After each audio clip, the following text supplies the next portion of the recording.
Nos stocks de munitions ne manquent de rien, a déclaré Pete Hegseth. Un général 4 étoiles de l'OTAN vient de dire publiquement l'inverse. Les deux ne peuvent pas avoir raison en même temps. Le général Alexis Grinkewich, surnom Grinch, commandant suprême allié de l'OTAN en Europe et chef du commandement américain pour l'Europe, vient de sortir du silence. Il a averti publiquement que le Pentagone n'a plus assez de destroyers de la marine américaine pour continuer à soutenir une escalade contre l'Iran. Pas dans un rapport confidentiel, pas dans une fuite anonyme, en public, devant tout le monde. Alors 2 questions se posent tout de suite et je ne vais pas vous les résoudre maintenant. Première question, pourquoi un général 4 étoiles, réputé loyal et prudent, choisit-il ce moment précis pour parler? Deuxième question, si les stocks sont vraiment épuisés, qui d'autre le savait déjà et a préféré se taire? Ce que je peux vous promettre, c'est qu'on va descendre 3 étages dans cette histoire. D'abord la surface, ce que Grinkewich a dit exactement, et ce que ça révèle sur l'état réel de l'armée américaine engagée en Iran. Ensuite le mécanisme, comment on en est arrivé là, et qui a poussé, qui verre la porte, pour éviter que cette vérité ne remonte plus tôt. Et enfin la conséquence, ce que ça change pour l'Ukraine, pour les alliés du Golfe et pour la crédibilité militaire de Washington dans son ensemble. Et voici votre récompense immédiate parce que je ne vous fais pas attendre 20 minutes pour la première info qui compte vraiment.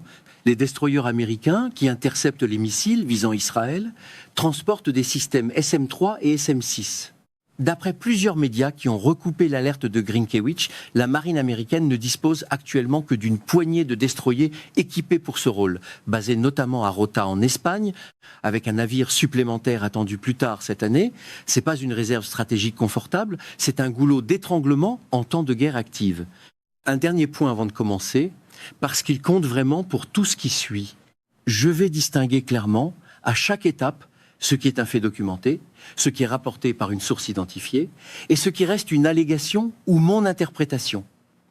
Sur un sujet aussi sensible qu'un conflit militaire actif, c'est pas un détail de forme. C'est la seule façon de faire ce travail honnêtement. Alors commençons par la surface, le premier fil de cette histoire. Grinkewich a expliqué que ces destroyers sont étirés sur 3 zones en même temps, la Méditerranée, la mer Rouge et les abords de l'Iran, pendant que des problèmes de maintenance réduisent encore leur disponibilité réelle. Traduction simple, la flotte n'est pas seulement en sous-effectif, elle est aussi mal entretenue, et ça c'est pas un détail technique anodin, c'est exactement le genre de problème qu'on retrouve quand un ministère de la Défense néglige la plomberie pour se concentrer sur les grands discours de force. Regardez bien ça. Le même phénomène a déjà été documenté sur les groupes aéronavals américains ces derniers mois, des porte-avions immobilisés pour cause de maintenance différée pendant que l'administration multipliait les annonces spectaculaires sur la puissance militaire retrouvée. C'est pas une coïncidence isolée, c'est une méthode, on vend la force en public, on laisse filer l'entretien en coulisses, et ce n'est même pas le plus gros morceau du premier fil. D'après plusieurs reportages, les États-Unis auraient épuisé une bonne partie de leur stock d'intercepteurs THAAD, chaque unité étant chiffrée autour de 5 millions de dollars pièce, selon des estimations largement reprises dans la presse spécialisée en défense, un chiffre que je tiens à signaler comme un ordre de grandeur, rapporté, pas comme une facture officielle vérifiée ligne par ligne. Même chose pour les intercepteurs Patriot PAC-3. Le problème, ce n'est pas seulement la quantité utilisée, c'est le délai de remplacement. Plusieurs sources évoquent un horizon 2029 pour les PAC-3 et possiblement 2030 ou plus tard pour les THAA. Fabriquer un intercepteur avancé, ça ne se commande pas comme une pizza, ça prend des années de chaîne de production spécialisée et cette chaîne, elle n'a pas été mise à l'échelle pour une guerre de cette intensité. Bon, à ce stade, on pourrait se dire que c'est juste la fatigue normale d'un conflit prolongé, que tout ministère de la Défense gère ses stocks selon des hypothèses classifiées et que ce genre de tension existe dans toutes les guerres modernes. Sauf que non. Parce que c'est pas ce que le Pentagone racontait en public. Voilà où ça devient intéressant. Le 5 mars 2026, Pete Hegseth déclarait, mot pour mot, que les États-Unis n'avaient aucune pénurie de munitions, que les stocks défensifs et offensifs permettaient de soutenir la campagne aussi longtemps que nécessaire, et que le statut des munitions ne faisait qu'augmenter avec l'avantage américain. Une déclaration ferme, publique, sans nuance.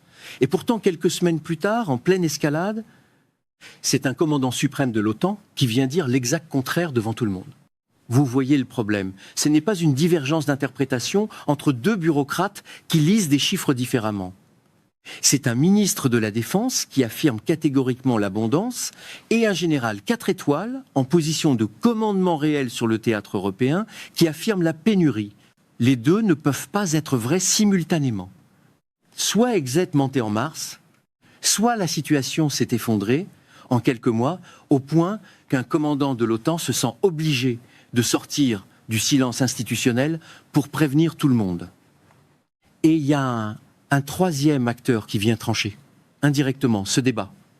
Fox News elle-même, chaîne que personne n'accusera de complaisance anti-Trump, a rapporté que le Pentagone fait face à une réalité grandissante. Les stocks américains d'intercepteurs antimissiles rétrécissent au point que les planificateurs militaires se demandent s'ils peuvent maintenir le rythme actuel de frappes de représailles limitées.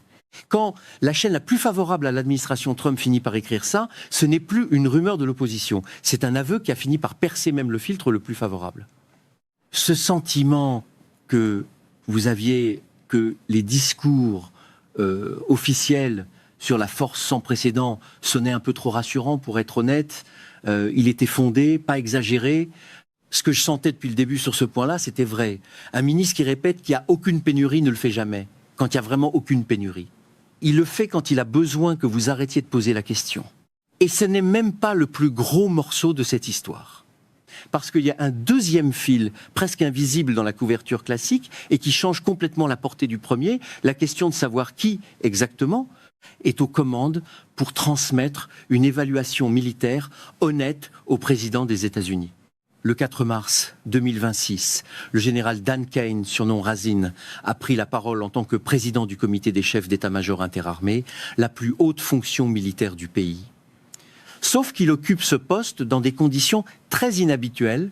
Une loi fédérale de 1986 exige normalement qu'un candidat à cette fonction ait déjà occupé un poste de commandant, combattant ou de chef d'état-major d'une des armées.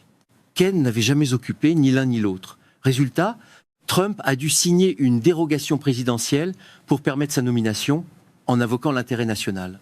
C'est un fait établi, documenté, confirmé par le vote du Sénat lui-même, 60 voix contre 25. Il faut savoir ce que ça remplace. Le prédécesseur de Kane, le général C.Q. Brown Jr., était un 4 étoiles pleinement qualifié, élevé à ce poste sous la première administration Trump elle-même, avant d'être maintenu par Biden. Trump l'a limogé en février 2025 dans le cadre d'une purge plus large visant des officiers perçus comme trop attachés au programme de diversité au sein de l'armée. Ce sentiment que vous aviez que ces limogeages en série n'étaient pas de simples rotations de routine avait de bonnes raisons d'exister. C'est pas anodin ce qui se passe là. On ne remplace pas un 4 étoiles qualifié par un 3 étoiles nécessitant une dérogation légale par accident. On le fait quand la qualification technique compte moins que la loyauté perçue. Attendez, parce que voilà le paragraphe qu'il faut absolument poser honnêtement sans le déformer. L'argument le plus solide de l'autre côté, c'est que la loi de 1986 prévoit explicitement une clause de dérogation pour l'intérêt national, que d'autres présidents avant Trump ont eux aussi promu des officiers en dehors du parcours strictement classique quand la situation l'exigeait, et que l'expérience opérationnelle de Kane en tant que pilote de combat et son passé au sein des forces spéciales lui donnent une réelle légitimité militaire, pas seulement politique. C'est pas un argument à balayer d'un revers de main. La loi permet ce mécanisme et l'intention derrière n'est pas nécessairement corrompue à chaque usage. Sauf que la réfutation ici ne tient pas à une opinion, elle tient à un fait vérifiable. Cette dérogation n'a pas été utilisée pour compenser un manque ponctuel de candidats qualifiés. Elle est intervenue immédiatement après le limogeage d'un chef qualifié en poste, dans le cadre d'une purge documentée touchant plusieurs généraux et amiraux jugés insuffisamment alignés politiquement. La clause d'exception existe pour les cas rares où aucun candidat classique ne convient. Elle n'a pas été conçue pour évincer un candidat classique déjà en fonction. C'est la différence entre utiliser une soupape de sécurité et la transformer en porte d'entrée principale. Ce n'est pas de la maladresse. C'est une manière de faire répétée. On retire les officiers qui pourraient contredire le récit officiel et on installe ceux qui répéteront la ligne du jour, même quand la ligne du jour dit aucune pénurie, face à une réalité qui dit le contraire.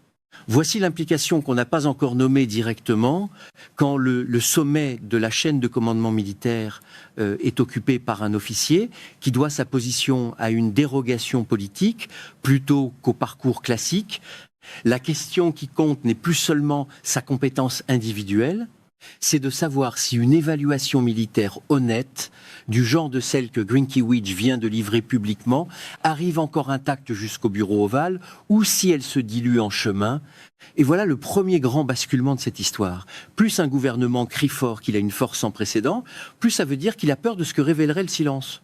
Écoutez maintenant ce que Kane lui-même a dit le 4 mars 2026, presque le même jour que la déclaration triomphaliste de Exet.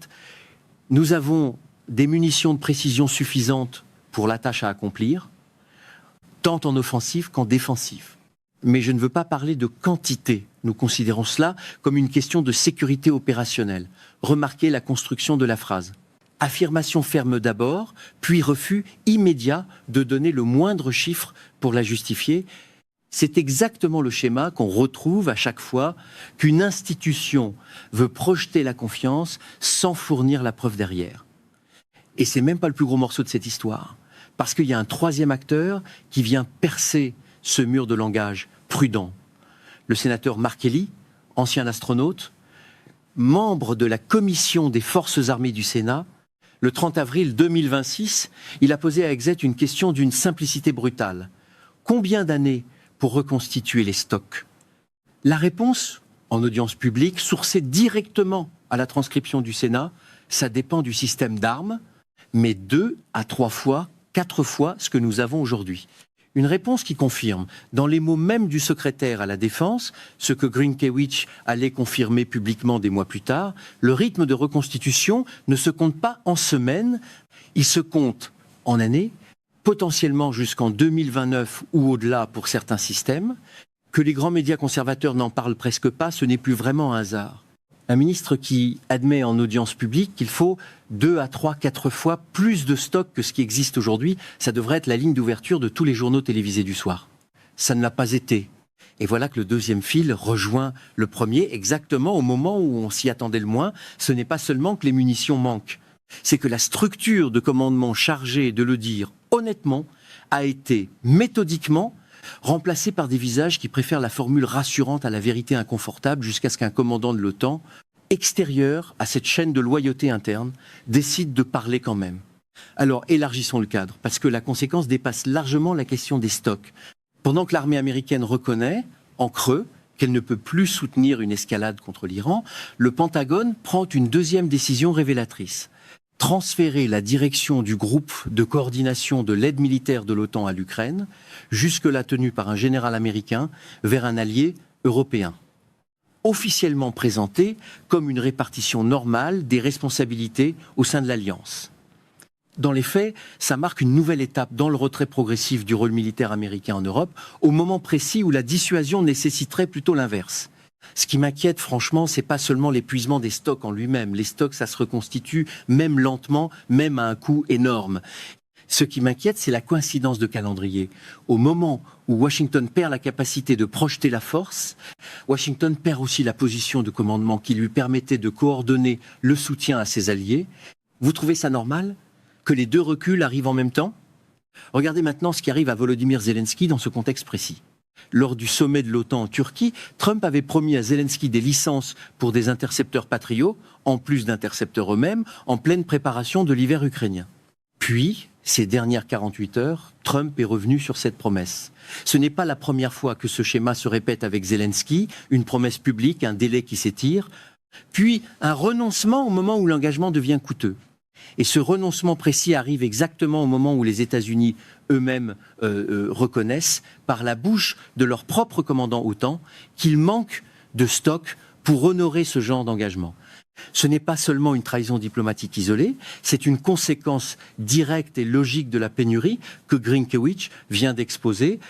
Il ne faut jamais vendre la peau de l'ours avant de l'avoir tué, sauf que Washington a vendu cette peau-là à Kiev plusieurs fois, et l'ours, lui, continue d'avancer vers l'hiver ukrainien pendant que Moscou construit ses propres stocks de missiles balistiques sans avoir à se justifier devant aucune commission sénatoriale. Voilà le deuxième grand basculement de cette histoire, celui qui doit rester avec vous après cette vidéo.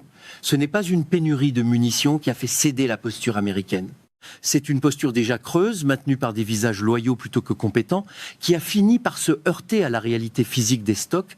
Et la pénurie n'a fait que rendre visible ce que la structure de commandement cachait déjà depuis des mois. Revenons à la question du départ. On a ouvert avec deux déclarations qui ne peuvent pas être vraies en même temps.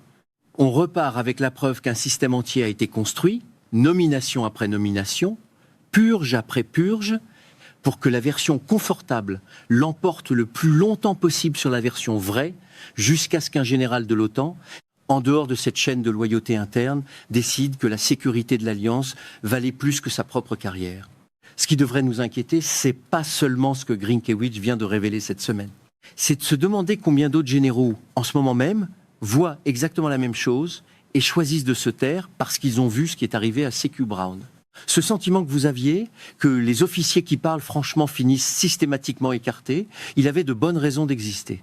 Et pendant que cette question reste sans réponse, ce sont les militaires américains stationnés à Al-Assad, en Jordanie, au Koweït, exposés à des frappes iraniennes de plus en plus précises faute d'intercepteurs disponibles, qui absorbent le coût réel de cette histoire, pendant que les porte-paroles du Pentagone continuent, eux, de répéter qu'il n'y a aucune pénurie. Et rien ne dit que ça s'arrête là. La Chine referme rapidement l'écart satellite avec les États-Unis, selon des reportages du Wall Street Journal Surveillance, navigation, capacité militaire spatiale en expansion constante, pendant que Washington gère une pénurie d'intercepteurs qu'elle nie encore publiquement et qu'un général de l'OTAN vient d'exposer au grand jour. La question qui reste ouverte n'est plus de savoir si les stocks vont se reconstituer un jour. C'est de savoir si, la prochaine fois qu'un commandant honnête sonnera l'alarme, il restera encore assez de généraux qualifiés, non purgés, en position d'être écoutés avant que la vérité n'arrive trop tard. Si vous voulez qu'on continue à suivre cette histoire ensemble, parce qu'entre les intercepteurs qui manquent et les généraux qu'on fait taire, ce n'est visiblement pas terminé, abonnez-vous à la chaîne, activez la cloche pour ne pas rater la suite.